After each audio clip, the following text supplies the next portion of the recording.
Hello, goblins. It's Chris, Eldritch Pipes.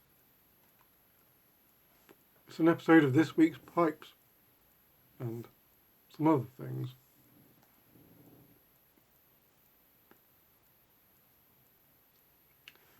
I'm smoking a jar of Solani Silver Flake, and it's been in this jar since 2018. I don't smoke it that often. Wow, it's really come on. It's really come on. It's really interesting now. Solani Silver Flake straight out of the bag. Can be a little flat. Well, it is a little flat. Quite grassy as well. But now that that grassy element has just gone, it's a little spicy now. A little sour. I was not expecting that.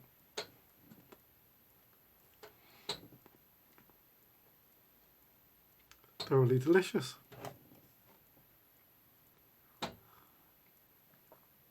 Right. It's the end of the week. And it's been the end of a bumpy road of several bumps on several roads. So I'm really feeling the relax at the moment. What have we got? Okay, right. Here's what I want to talk to you about. Vampires. Actually, vampires are weird adjacent. There are vampires in Lovecraft's Cthulhu mythos, although they're star vampires. They don't bear any resemblance to normal vampires. But I was interested in vampires. I think the first series I wrote was in my early teens, probably when I was about 13. It was a Necroscope series by Brian Lumley, which is like a 5-book series initially, that then went into his, what I call his magnum opus, which is the Vampire World trilogy. 3 beefy books, and they're just awesome. Brian Lumley slightly suffers from a similar problem, if you think of it that way, as Lovecraft, which is that he doesn't write female characters very well. Bit of an Achilles heel. But amazing. The actual story and the world building, amazing. And then I read Anne Rice for a bit. Definitely the first 3 novels I remember very clearly, and then I think I struggled with the 4th one. So Interview with the Vampire, The Vampire Lestat and Queen of the Damned. Amazing 3-book journey. Anyway, so I constantly look around seeing if there's a good vampire book that's come up. And obviously the last era, there was that Twilight nonsense. So there hasn't been a good vampire thing for quite a while. But then this book just sort of popped up. Empire of the Vampire by J. Christoph. And I just finished reading it, and man, it is gangbusters. It's super awesome. And the story is the story of a silver saint, so they're called, and it's his journey. It's a bit of a reverse. In fact, it's a really good. The best way to describe it is Anne Rice meets The Witcher. That gives you sort of the flavour. It's got this kind of medieval vibe to it, sort of faux medieval, not real medieval vibe.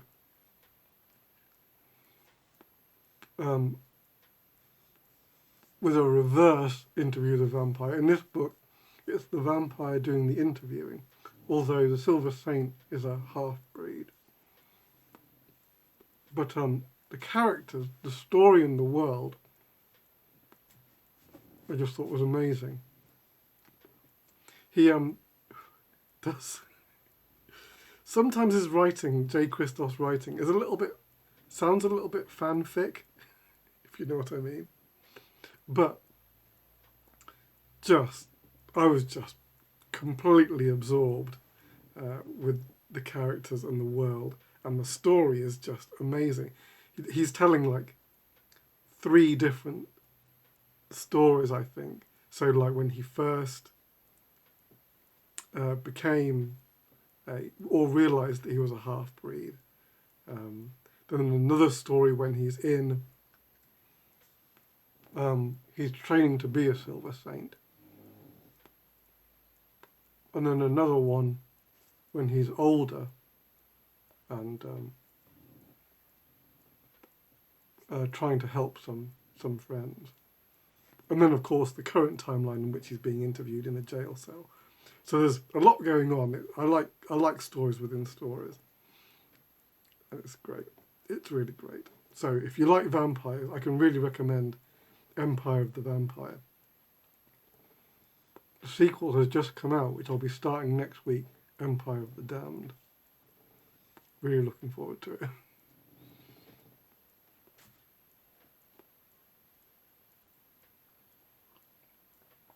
That was vampires. Oh, someone wanted to know, do I just smoke any and every blend in this thing? And the answer is, yeah, I do. I don't reserve it for any particular thing. I will smoke aromatics in it and non-aromatics. The only thing that I won't smoke in it is a Lakeland. Because if you're familiar with Lakelands, they ghost pipes like absolutely nothing else. So they're the only... But I haven't smoked a Lakeland in quite a while anyway. The only real one I like is Emmerdale. Although sometimes I smoke St. Bruno, which is a Lakeland. But yeah, other than that, I'll smoke anything in this beta. You can take anything. And next thing before pipes, briar. Interesting subject, briar. When I first started, I used some briar that you can get from Turkey. There is a briar seller in Turkey. They sell on eBay. That's the main reason I used it. First, you can get it on eBay, and it's cheap. And it's cheap for a reason. The blocks are small, and they're very dark. The briar colour is very dark, a very deep orange. You can really only colour them black. Even just a light brown on them would make them go nearly black anyway, so that's all you can do with them. Good for the new pipe maker, but you grow out of them pretty quickly. I think I bought a small batch. I made some pipes with them, and then I was like, yeah, okay, I'm done with that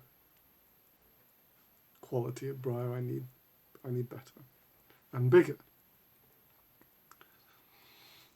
And so you've got a couple of ways to go. Not many, but a couple. So there is Spanish briar. There is Algerian briar.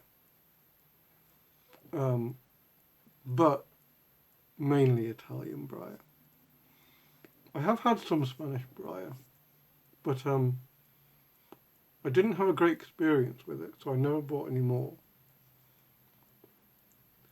I remember the colour being good and the grain being good, but the batch that I got, I mean, it's only what would you call it? It's only anecdotal evidence. I should have probably bought more and found out what it was like over a longer span of time, but I had such a not great time with it that I just couldn't bring myself to buy another batch.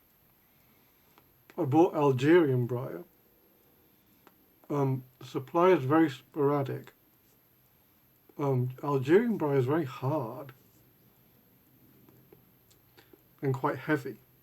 It's a hard and heavy briar.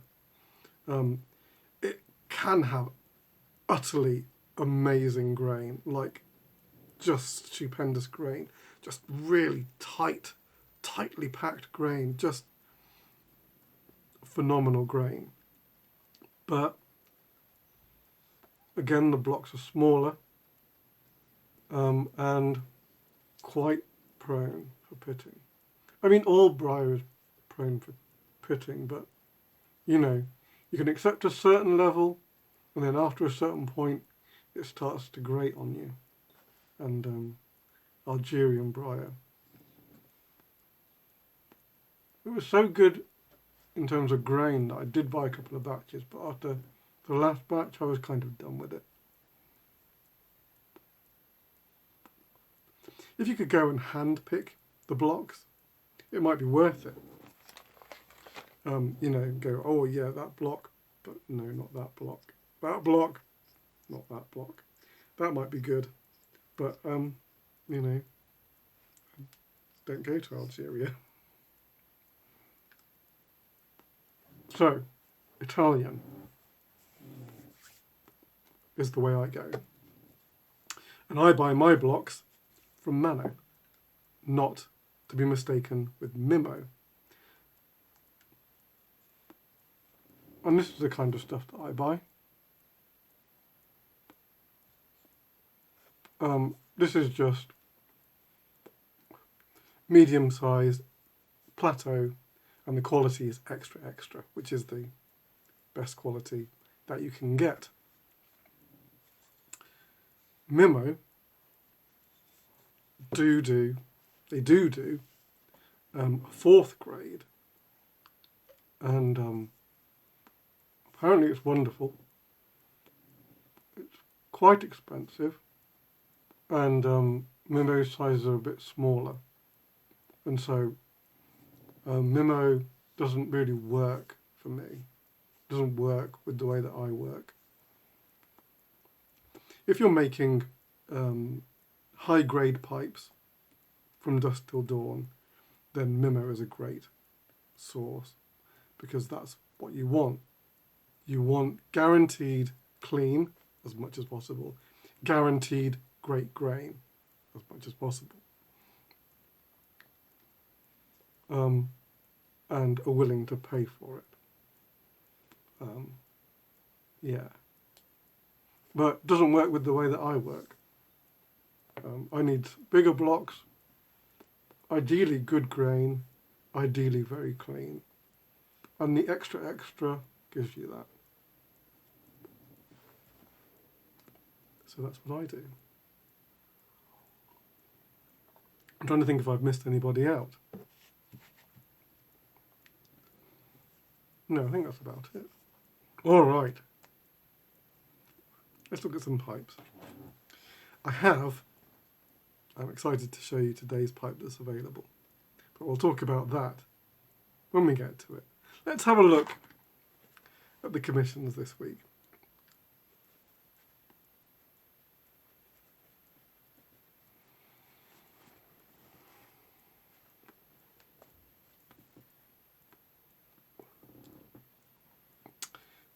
A simple, almost platonic acorn, almost like the refined form. There's no bells and whistles. It's a black sandblast with a black stem. That's what the customer wanted. That's what they get.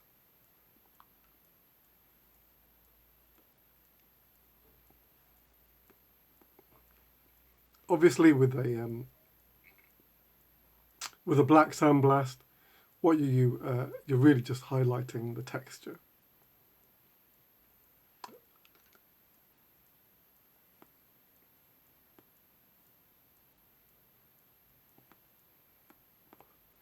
And this was just, I would say, medium light blast.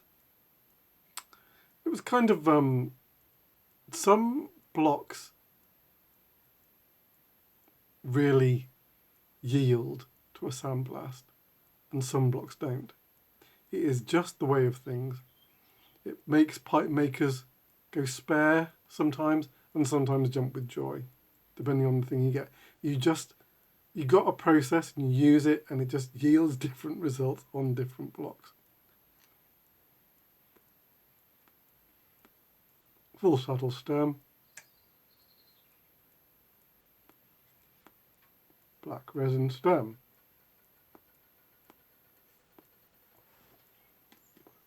Someone was a bit confused the other day because some of my colours I call like red Cumberland and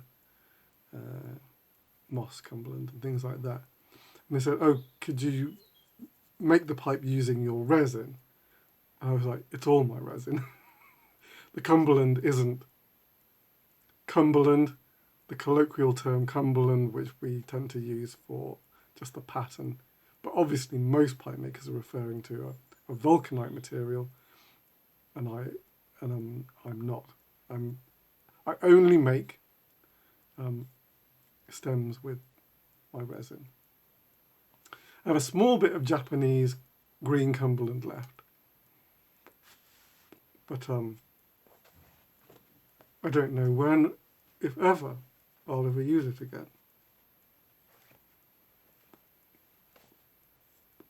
I prefer my resin for just so many reasons. I don't see any point using ebonite or vulcanite Cumberland.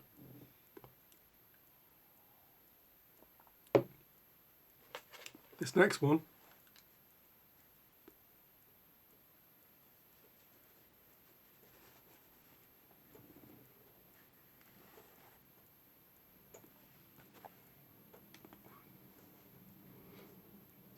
is also an acorn, but customer asked for a stacked acorn. And I was more than happy to give that idea a go. So the chamber on this acorn is 2 inches deep, so it looks like a reading pipe, which I was thoroughly amused by. I wanted some craggy plateau, so as you can see, the plateau is quite uneven. So quite a natural look to this fellow.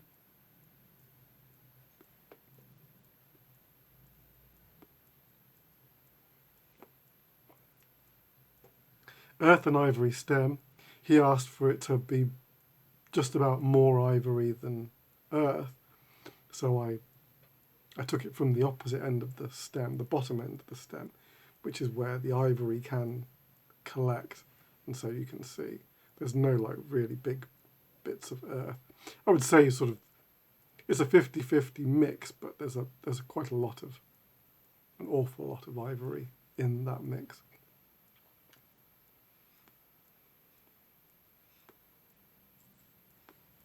So yeah.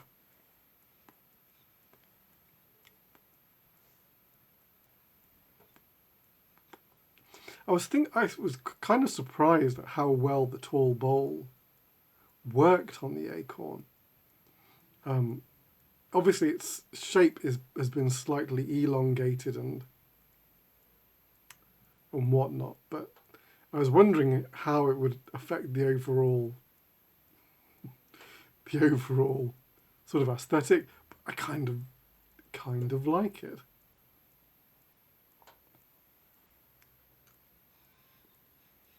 There you go. A stacked acorn, ladies and gentlemen.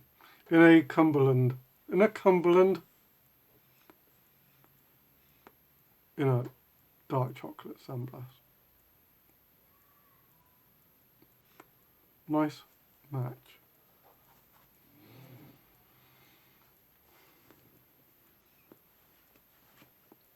All right. Now,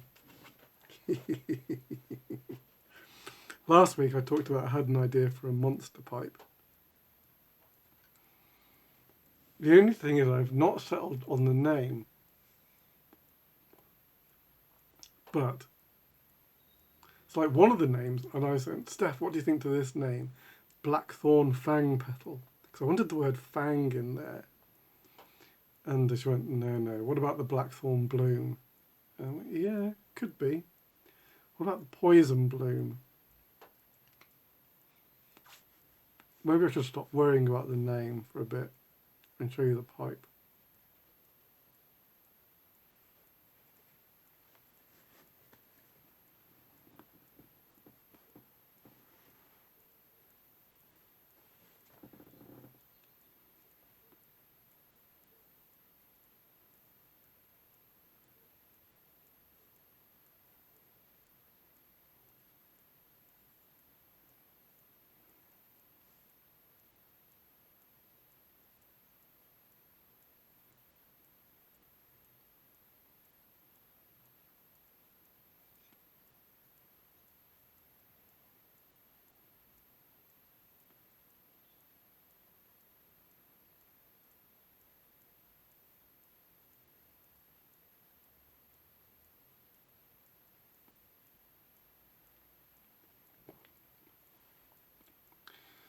So as you can see, this puppy's got teeth. And before I'd finished, okay, all right, where do I start? The bottom half, I was umming and ahhing all week about what texture it was going to be. For a while I thought it was going to go the trypophobia. I could see that working. And I also thought I could do a toad texture or maybe even a snake texture. In the end, I went with the blackthorn.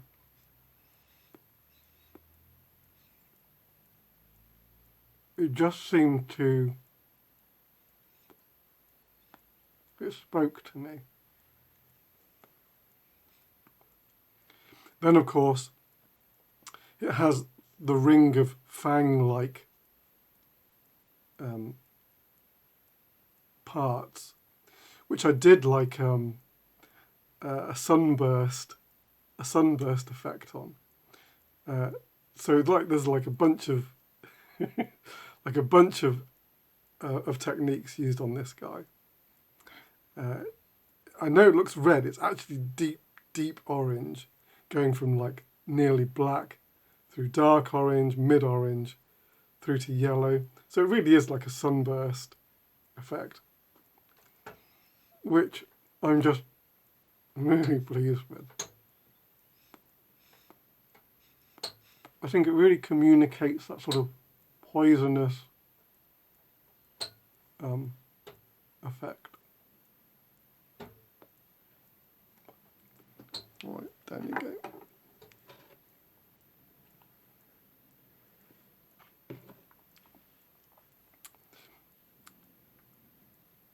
As you can see, it's got, this is kind of like the gums.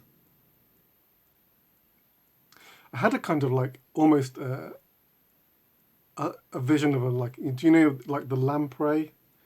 Or or June, if you know June, the sandworms.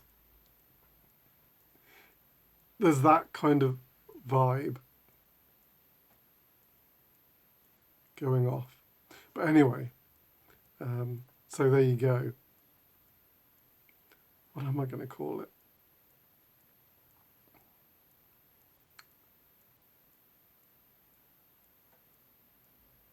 Blackthorn bloom, poison bloom. I don't know what I'm going to call it. For now, the blackthorn bloom. If you're interested in something quite unique, not even I when I was making it, I couldn't quite picture the end result because I think with my hands when I'm doing these things, my brain has a kind of these elements, so I know what elements I'm going to put on, but then exactly how it comes together, my hands figure out, I have to say. And when it was done, I was like, oh wow, I've not seen anything like that before. Pretty unique piece. All right, if you're interested in the blackthorn bloom, the monster bloom, email me, devilsreef@gmail.com, or contact me through some of the social media forums. You guys have heard about it first. I won't be posting on the media till later, or possibly tomorrow. So you guys have got first dibs. Right. That's it from me. Wow, I really have talked. I should be back next week, all being well. So who knows what I'll have to talk about then. But till then, take it very easy. A loyal pipe maker.